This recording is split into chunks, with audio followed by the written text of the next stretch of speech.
Hello मेरी प्यारी बहनों, मेरी प्यारी सहेलियों, नमस्ते। प्लीज़ हमारे चैनल को आप लोग सपोर्ट ज़रूर कीजिए। बहुत ही सुंदर भसुर गारी गीत सुनाने जा रही हूँ, आप लोग ज़रूर सुने, सीखें। आंगन में बाराती बैठे हैं चारों ओर। आंगन में बाराती बैठे हैं चारों ओर।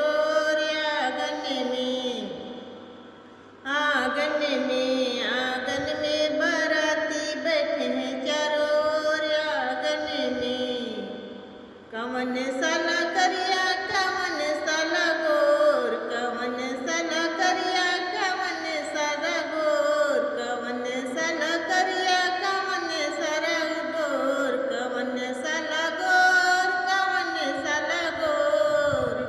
आंगन में बाराती बैठे हैं चारों ओर।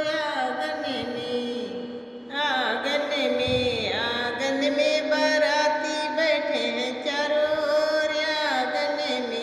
आंगन में बाराती बैठे हैं चारों ओर। भसुर साला करिया, ससुर साला गोर, भसुर साला करिया, ससुर साला गोर, ससुर साला गोर, ससुर साला गोर, भसुर साला करिया, ससुर साला गोर। आंगन में बाराती बैठे हैं चारों ओर। आंगन में बाराती बैठे हैं चारों ओर। आंगन में बाराती बैठे हैं चारों ओर। कवन साला करिया के हो बटे गोर, के हो बटे करिया, के हो बटे गोर, कवन साला करिया, कवन साला गोर, कवन साला गोर, कवन साला गोर। आंगन में बाराती बैठे चारों ओर।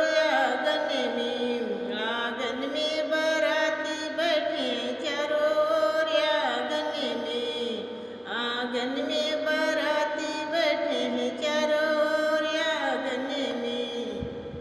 बाराती साले करिया, दुल्हे के मामा गोर, बाराती साले करिया, दुल्हे के मामा गोर, दुल्हे के मामा गोर, दुल्हे के मामा गोर।